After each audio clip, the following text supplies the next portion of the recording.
अस्सलाम वालेकुम, hello and welcome to sports room. मैं हूं आपका मेजबान नजीबुल हसनैन। और जैसे कि आप जानते हैं कि पाकिस्तान ने T20 सीरीज में कामयाबी हासिल की है। अमेरिका में तो हम सुरखरू हो गए हैं।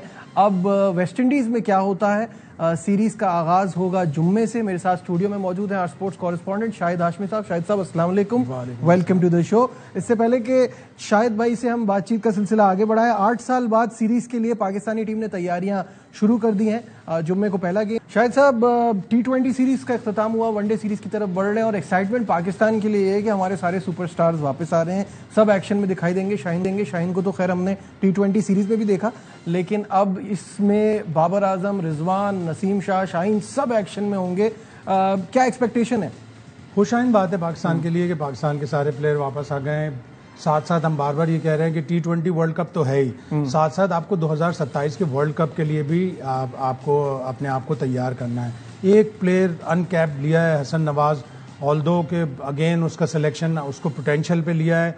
अगर आप उसके लिस्ट ए के मैचेस देखें तो 5 मैचों में 120 रन हैं, 45 के करीब कोई हाईएस्ट, यानी उसका लिस्ट ए में कोई इतना बड़ा किरदार नहीं रहा और इतने मैचेस भी वो नहीं खेला। लेकिन अगेन टैलेंटेड प्लेयर है, अगर वो रुक कर खेलेगा, 50 ओवर्स की क्रिकेट को 20 ओवर की क्रिकेट की तरह ट्रीट नहीं करेगा तो यकीनन कामयाबी मिलेगी। तो पाकिस्तान को एक आध दो प्लेयर ट्राई करने पड़ेंगे ताकि आप उस 2027 के वर्ल्ड कप की तरफ जा रहे हों तो आपको पता हो कि आपके 3-4 प्लेयर और आपने इस 1-1.5 साल में ट्राई कर लिया। अच्छा, इसमें अभी थोड़ी सी एक वरिंग तो नहीं, क्योंकि ऑपोजिशन भी कोई इतनी सख्त नहीं है, लेकिन फखर जमान का ना होना, उनकी रिप्लेसमेंट की क्या खबरें हैं, क्या चल रहा है? अभी तक तो कोई फैसला नहीं किया। मेरे हिसाब से तो जिस तरह साहबजादा फरहान ने बैटिंग की थी और वो पाकिस्तान कप वनडे टूर्नामेंट में भी, वो कायद-ए-आज़म ट्रॉफी फर्स्ट क्लास में भी, वो T20 4 साल से टॉप कर रहा है। जब एक प्लेयर जिसने इतनी अच्छी इनिंग्स खेली थी थर्ड T20 में, उसको रोक लेते, चाहे आप उसको बेंच पे बिठा के रखते, लेकिन आप उसको रोक लेते, उसका दिल कितना बड़ा होता कि मैंने T20 में अच्छा किया है, मुझे रिवॉर्ड मिला है, मैं वनडे में अच्छा करूंगा, मुझे रिवॉर्ड रेड बॉल क्रिकेट में मिल सकता है। तो एक प्लेयर जो ऑल 3 फॉर्मेट का प्लेयर बन सकता है उसको रोक लेना चाहिए था। लेकिन अब मैनेजमेंट की, सिलेक्शन कमेटी की बात है, हो सकता है वो साइम अयूब और अब्दुल्ला शफीक से तीनों मैच खेल लें या किसी मैच में ओपन हसन नवाज से ट्राई आउट कर लें उसको। लेकिन बताना पड़ेगा कि T20 क्रिकेट का और 50 ओवर का क्या फ़र्क है। और अगेन ऑपोजिशन इतनी स्ट्रांग नहीं है, हम मुसलसल 10 वनडे सीरीज उनसे जीते हुए, तो मुझे भी देख के हैरानी हुई कि हम मुसलसल 10 सीरीज जीते हुए और वेस्ट इंडीज से हम वेस्ट इंडीज में 4 आखिरी सीरीज जीते हुए, एक शायद ड्रॉ हुई है। तो वेस्ट इंडीज की टीम काफी नीचे चली गई है। आप देखेंगे पहले 2 वर्ल्ड कप की चैंपियन, तीसरे की रनर अप, वो किस तरह पीछे गई कि 2019 उन्होंने बड़ी मुश्किल से क्वालिफाई किया, 2023 ओडीआई वर्ल्ड कप तो वो क्वालिफाई नहीं कर सके। और इसका भी अगेन उन्हें यही खदशा है कि वो कहीं क्वालिफाइंग राउंड में ना जाएं जो ओडीआई वर्ल्ड कप 2027 में। इसी वजह से तो देखिए पाकिस्तान तो चाह रहा था कि ये 3 T20 6 T20 में तब्दील हो जाएं और वनडे हम हटा ही दें। उनका प्रेशर था क्योंकि वो अभी से चाहते हैं कि उनकी रैंकिंग बेहतर हो जाए। वो 10वें रैंक पे हैं वनडे में और पाकिस्तान 4थे पे, तो उनको लगता है एक हायर रैंक टीम को हराकर हमारी 2027 के वर्ल्ड कप की क्वालिफिकेशन का रास्ता थोड़ा आसान। लेकिन चूंकि शेड्यूल पहले से तय होते हैं, उन्होंने सीरीज भी बेची हुई थी, टिकट भी बेचे हुए थे, तो बहुत देर से शायद पाकिस्तान क्रिकेट बोर्ड को जाग आई। इसी तरह की एक सीरीज 2017 की चैंपियंस ट्रॉफी से पहले ट्राई सीरीज थी, वेस्ट इंडीज, जिम्बाब्वे और पाकिस्तान। तो अगर वहां पाकिस्तान हारता तो पाकिस्तान को चैंपियंस ट्रॉफी नहीं मिलती। तो नजम सेठी साहब ने उससे बड़ी चालाकी से, बड़ी होशियारी से, बड़ी अक्लमंदी से, चालाकी तो खैर लफ्ज सही नहीं, अक्लमंदी से उन्होंने बड़ा फैसला किया कि हम उस ट्राई सीरीज में नहीं जाएंगे और उनको क्रेडिट जाता है कि पाकिस्तान चैंपियंस ट्रॉफी में गया और फिर चैंपियंस ट्रॉफी जीती पाकिस्तान। बिल्कुल बिल्कुल ऐसा ही है।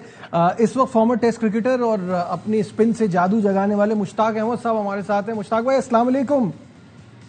जी वालेकुम अस्सलाम, कैसे हैं आप लोग? अल्हम्दुलिल्लाह, आप ठीक हैं? तबीयत सही है? जी अल्लाह का शुक्र, अल्हम्दुलिल्लाह, अल्लाह का बड़ा एहसान है। मुझे भाई ये बताइए कि पहले पाकिस्तान T20 सीरीज तो जीत गया, ऑब्वियसली ये जो वेस्ट इंडीज की टीम है ये स्ट्रगल भी कर रही थी, कुछ इन्होंने अपने मेन प्लेयर्स को भी बिठाया हुआ था। जीतना तो 3-0 से सही चाहिए था, लेकिन 2-1 भी बुरा नहीं है, कम से कम जीत तो मिली। अब वहां से हम बढ़ रहे हैं वनडे सीरीज की तरफ, आप कैसा देखते हैं? बिस्मिल्लाहिर्रहमानिर्रहीम। देखिए, जीत जो होती है ना वो काफी चीजों को छुपा भी देती है और उसका कॉन्फिडेंस लेवल जो होता है ना वो अपकमिंग सीरीज में बहुत इंपॉर्टेंट होता है। आप जब ये जो मुझे थोड़ा सा लगता है, जो मैंने एक्सपीरियंस भी किया है, जैसे बांग्लादेश के साथ जब मैं टीम में था उनकी, और मैं देख रहा था पाकिस्तान के इंटेंट को, उनका अप्रोच और उनका इंटेंट का जो सोच है, जो कोच ने और आगा सलमान ने बनाया, बहुत अच्छा है। मगर कंडीशन को जरूर सामने रखना चाहिए कि जिस सोच को हमने मीटिंग में डिस्कस किया है, जो प्लान बनाया है, वो इस कंडीशन पे नहीं चलेगा। जो पिचें आपने अमेरिका में भी देखी हैं और बांग्लादेश में भी देखी हैं, वो उसके ऊपर वो प्लान चलना नहीं था। वहां पे 130, 140, 120 रन पार स्कोर था। तो आपने जैसे बेसबॉल क्रिकेट इंग्लैंड वाले खेल रहे हैं, वो हर जगह नहीं चलेगी, वो अच्छी पिचों पे चल सकती हैं। तो इसलिए इंटरनेशनल क्रिकेट को खेलने के लिए you have the condition quicker than opposition. I think यहां से मिस्टेक हुआ है। बाकी ये लड़के बड़े टैलेंटेड हैं, ये कर सकते हैं। इनमें कुछ लड़के ऐसे निकलेंगे जो पाकिस्तान को 2020 और व्हाइट बॉल क्रिकेट में सर्व कर सकते हैं longer period of the time, but condition को सामने रख के फैसले करने चाहिए। मुशी भाई, जो आपने कंडीशन की बात की ना, तो उसमें मेरी एक अपनी फीलिंग है कि जब आप कोई जंग लड़ने जाते हैं तो आपके आर्सेनल में जो सारे हथियार हैं उनको यूज करने का तो पहले सही से प्लान बनाया जाए ना। अब वहां पे आपने बांग्लादेश में सुफियान मुकीम को खिलाया नहीं, अगर आप वहां खिला लेते तो रिजल्ट कुछ और हो सकते थे। यहां आप देख रहे हैं कि स्पिनर्स से इतना परेशानी हो रही है वेस्ट इंडियन बैटर्स को, आपने अबरार को एक मैच भी नहीं खिलाया, इसको कैसा देखते हैं? वो कहते हैं ना कि वो कंडीशन को जब आप अडेप्ट नहीं करते तो फिर ये मिस्टेक्स हो जाती है ना, फिर आप टीम सही नहीं खिलाते। जैसे आपने कहा, सही तरीके से औजार को इस्तेमाल नहीं करते कि कौन सी वेपन किस जगह पे इस्तेमाल करना है। वो जब आप कंडीशन को सामने रख के फैसला नहीं करते, फिर ऐसी गलतियां करते हैं। So absolutely you are right, absolutely, क्योंकि मैच विनर बनने के लिए आपको मैच विनर प्लेयर तैयार करने पड़ते हैं, उनके रोल क्लियर करने पड़ते हैं। सो आई थिंक ये मिस्ट्रिक हुआ है। और सबसे कहते हैं ना, you know the best Sinner, सबसे बेहतरीन गुनाहगार कौन होता है? जो अपना उस गलती को रिपीट नहीं करता, उस गुनाह को रिपीट नहीं करता। तो आई बिलीव दैट कि सबसे बेहतरीन चीज है कि जो मिस्टेक्स हुई वो वेस्ट इंडीज में भी ऐसी इसलिए नहीं हुई, इसलिए दोनों मैच जीत गए। हालांकि वेस्ट इंडीज की टीम वो वैसी टीम नहीं थी, मगर जीत as I said to you. Sufiyan Muqeem को खिलाया आपने नवाज से बॉलिंग करवाई और स्पिन बॉलिंग थी, वहां पे चलनी थी, और आपने स्पिन बॉलिंग से मैच आपने टूर्नामेंट जीता और तो सीरीज जीती। तो आई थिंक ये आपकी बात बिल्कुल ठीक है कि जब कंडीशन को देख के फैसला करना कि यहाँ पे 130 करना है, 200 वाली पिच नहीं है, कदाफी स्टेडियम में खेलेंगे तो 200 प्लस करना है, तो फिर तब ऐसा माइंड सेट से जाना चाहिए। इसको कहते हैं इंटरनेशनल क्रिकेट में adapt the condition quicker than opposition. ठीक है मुश्ताक भाई, अस्सलाम वालेकुम। जी वालेकुम अस्सलाम। मुश्ताक भाई, शाहिद हाशमी बोल रहा हूँ मैं। ये बताइए कि आप जी शाहिद भाई, पहले आप बताएं कैसे हैं? आपका नाम सुन के जब उन्होंने मुझे बताया ना, तो आज सीरियसली मैं अपनी फैमिली के साथ कहीं पे आया हुआ था, मगर जब उन्होंने बताया कि ये शाहिद साहब हैं, तो मैंने कहा वो हमारे बड़े दुआएं करते हैं हमारे लिए, हमारे बड़े सीनियर, हम जब खेला करते थे तब से हमारे साथ हैं, तो मैं फौरन फोन को उठाया। जज़ाकल्लाह, बहुत शुक्रिया। मुझे लग रहा है वेस्ट इंडीज को भी आपको हायर करना पड़ेगा कि स्पिन किस तरह खेलें। नहीं, ये स्पिन खेलना बिल्कुल सही। मुझे तो कई दफा पाकिस्तानी और एशियन प्लेयरों के ऊपर डाउट आने लग गया है कि स्पिन की प्रैक्टिस नहीं करते। जो हमारे जितने भी एक्सपर्ट, जितने भी बड़े प्लेयर देख लें, मिडिल में गेम चलाने के लिए इवन फ्लैट पिचेस के ऊपर अगर आप बेस्ट स्पिनर्स को अगर फेस करते हो, अफगानिस्तान क्यों चैलेंज करने लग गया? क्योंकि उनके मिडिल में स्पिनर बहुत अच्छे हैं, और जो टीमें स्पिनर्स पे अच्छा खेलती हैं, जो प्लेयर 2-3 ऐसे होने चाहिए जो मिडिल में स्पिनर्स के ऊपर अच्छे बॉल के ऊपर सिंगल निकाल लेते हैं। मुझे अगले दिन किसी ने क्वेश्चन किया, 2-3 दिन पहले किसी ने क्वेश्चन किया, जहाज में हम बैठे हुए थे, तो कहता है जी कि why Brian Lara, you always say in your interviews, Brian Lara he was the most difficult batsman to bowl at. मैंने कहा वो अच्छे बॉल के ऊपर सिंगल निकाल लेता था, चौका तो कभी भी मार लेता था। जब वो अच्छे बॉल के ऊपर सिंगल निकालता था तो एज ए स्पिनर मुझे ये लगता था कि मैं बॉलिंग अच्छी नहीं कर रहा हूं, या पीछे कर रहा हूं या आगे कर रहा हूं, उसके ऊपर मैं अपनी लाइन और लेंथ को चेंज करने के चक्कर में मैं चौका खुद ही खा लेता था। तो ये अच्छे बैट्समैन की निशानी ये होती है कि अच्छे बॉल के ऊपर सिंगल निकालता है, और सिंगल निकालने वाले के ऊपर डॉट बॉल प्रेशर नहीं आता, और जब डॉट बॉल नहीं होता तो प्रेशर आपके ऊपर बिल्टअप नहीं होता, तो चौका तो कभी भी मार सकते हैं आप। सही बात है। मुशी भाई, एक सवाल मैं यहाँ ये करना चाह रहा हूँ आपसे। वैसे तो हम वनडे सीरीज की तरफ बढ़ रहे हैं, लेकिन आगे अभी हमारी ट्राई सीरीज और एशिया कप T20 फॉर्मेट में है। बहुत लोगों ने बड़ा अप्रिशिएट किया कि सलमान अली आगा जो है वो सिचुएशन के हिसाब से डिसीजन ले रहे थे। पिछले मैच में वो अपने आप को नीचे लेते गए तो उनकी बैटिंग नहीं आई, और बॉल उन्होंने एक ओवर कराया नहीं जब स्पिनर्स इतने कामयाब थे। तो ये सिचुएशन के हिसाब से कप्तानी करना तो अच्छी बात है, लेकिन फिर कप्तान का रोल क्या रह जाता है टीम में? आई थिंक मेरा ख्याल है जो आगा सलमान को मैंने बड़े करीब से देखा है, 2-3 सीरीज उनके खिलाफ दूसरे डक में बैठ के देखा है। I think he is improving, cricket knowledge उसको है। कहीं कहीं पे हमें ना थोड़ा सा हम सबको पेशेंस का रखना पड़ेगा, सही बात, क्योंकि ये सब तकरीबन नए लड़के हैं और आगा सलमान भी मेरा ख्याल I think is new captain, but उसकी जो मूव्स हैं वो मैं देखी हैं। अगर उसको टाइम दिया जाए और वो ऐसा प्लेयर नहीं है कि जो स्कोर नहीं कर सकता, कोई फॉर्मेट नहीं खेल सकता, उसके अंदर वो तप्पड़ है। हाँ, एक काम कर सकता है कि वो नंबर 3 पे कई दफा मुश्किल कंडीशन में जैसे बांग्लादेश था उसको जाना चाहिए था, और क्योंकि उन्होंने माइंडसेट ऐसा बनाया हुआ था कि 200 करना है हर पिच पे, उस पिच के ऊपर अगर वो कन्वेंशनल क्रिकेट खेलता है जिसे हम कहते हैं जो नॉर्मल टेस्ट वाली क्रिकेट होती है, तो वो ऐसा उसमें एबिलिटी है कि वो चेंज कर सकता है गियर।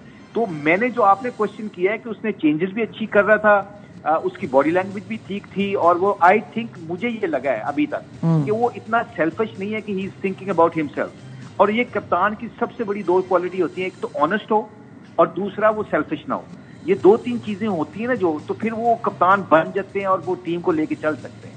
ठीक है, बहुत दोनों अच्छा, आप दोनों सीरीज में बांग्लादेश की ओपोजिशन के कैंप में थे, यहाँ पे हम 3-0 जीते, वहां पे 2-1 हारे, तो आपको क्या फर्क नजर आया? एडेप्टेबिलिटी नहीं थी पाकिस्तान के बैटर्स की और टीम की? आई थिंक बिल्कुल आपने बिल्कुल सही जवाब दिया है कि गद्दाफी स्टेडियम की कंडीशन के मुताबिक तो जो बांग्लादेश थे वो भी तो 170-80 तो कर ही रहे थे 200 चेज करते हुए, तो इसका मतलब कंडीशन वो बहुत फ्लैट थी जिसपे सिर्फ 200 ही स्कोर करना है। जब कंडीशन मुश्किल आती है तब आपको मैसेज कन्वे करना होता है, लुक यहाँ पे 130 करना है, 120-40 करना है। ये जब कम्युनिकेशन आपकी आ जाती है तो फिर माइंडसेट बदल जाता है। मैं बार बार ये अक्सर मैं मीडिया में, अभी मैं इंग्लैंड में था तो उनके मीडिया से मैं बात कर रहा था, लोगों से बात कर रहा था, मैं उनको बता रहा था Bazball cricket only can work on flat pitches, इसीलिए ये मुश्किल हो जाएगा इनके लिए कि हर मुश्किल जगह पे जाके एक तरीके से क्रिकेट नहीं खेली जाती। उसकी सबसे बड़ी एग्जांपल इंग्लैंड जब पाकिस्तान आया तो दोनों टेस्ट मैच हार गया। क्यों हारा? क्योंकि जैसे ही हमने स्पिन विकेटें बनाई और स्पिन स्लो लो पिचेस बनाई, उनको पास कोई डिफेंस पे यकीन ही नहीं था। टेस्ट मैच हो, 2020 हो, 50 ओवर हो, you got to trust your defence sometime. अगर आप डिफेंस पे ट्रस्ट करोगे तो फिर आप अडैप्ट ही कर लोगे कंडीशन को, और यही मेरा ख्याल जवाब है जो आपने खुद ही बता दिया कि हमने वो बांग्लादेश के खिलाफ पाकिस्तान ने अडैप्ट नहीं की कंडीशन को उनकी जगह पे जाके। बहुत बहुत शुक्रिया मुश्ताक अहमद साहब, हमारे साथ ओपिनियन शेयर कर रहे थे इन दोनों सीरीज के हवाले से। यहाँ वक्त हो गया एक ब्रेक का, कहीं मत जाइएगा, विल बी राइट बैक।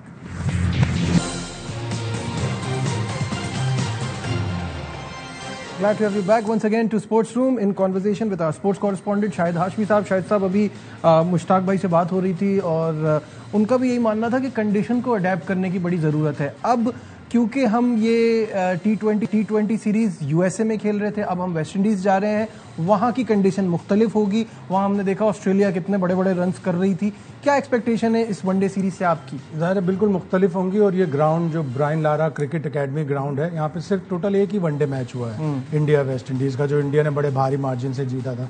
इसकी आउटफील्ड के ऊपर बड़ी शिकायत आती रही हैं, इसकी लाइट्स के ऊपर भी बड़ी शिकायत आती रही हैं। ऑल्दो मिलियंस ऑफ डॉलर्स का प्रोजेक्ट था, 2007 के वर्ल्ड कप से पहले तैयार होना था, लेकिन तैयार नहीं हो सका। तो नया वेन्यू है as far as white ball is concern. यहाँ पे टी20 तो बहुत हुए हैं, पिछले साल टी20 वर्ल्ड कप भी हुआ था। आया इसकी पिच और आउटफील्ड सस्टेन कर पाएगी 50 ओवर्स का मैच, ये हमें पता चलेगा। लेकिन पाकिस्तान की टीम अच्छी है, कम से कम 3 मैच पाकिस्तान को जीतना चाहिए, जब भी अच्छा रिजल्ट होगा। ये बिल्कुल सही बात है, क्योंकि वो तो ये सोच रहे हैं कि वो आपको हरा सकते हैं, तभी उन्होंने वनडे की डिमांड की है। जाहिर है कोई छोटा मुल्क भी बड़े मुल्क को फतह करने के ख्वाब देख सकता है। तो इसी तरह, और उनको 2027 का जो वर्ल्ड कप है उसकी क्वालिफिकेशन का मसला है, तो अभी से उसकी प्लानिंग कर रहे हैं। And how important is Rizwan's role in this team? जाहिर है वो कप्तान है।